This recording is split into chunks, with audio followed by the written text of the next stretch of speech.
Hello guys, mi naitwa Zedi.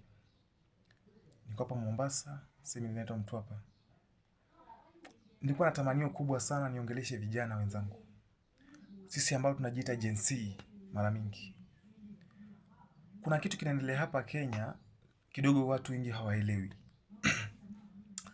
Lakini kuja kuangalia, nikasema si vizuri ninyamazie, labda nivishe kidogo.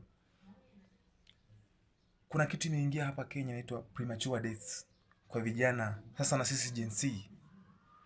Wale tukachukulia ni poa poa tu, lakini vijana tumtafute Mungu.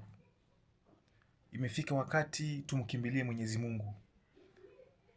Bila Mungu hatutafaulu. Nataka tu uchukue picha, uangalie kule kwenu.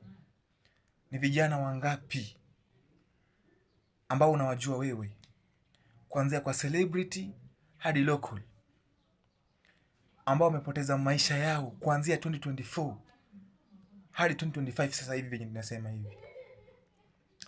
Sio jambo la kawaida. Vijana, imefikia wakati tumtafute Mwenyezi Mungu. Bila Mungu hatufaulu. Tuombeane, sababu naamini kwamba kila mtu atakufa. Lakini mambo ya premature deaths, miaka 20, 30, kwani hicho ni kifo gani? Mambo sio mazuri kwetu. Tuombeane, tumtafute Mungu, turudi kwa Mungu. Licha ya kuwa tunatafuta pesa, pesa zinaweza kosa kazi kwa maisha wakati hautakuwepo. Tumtafute Mungu.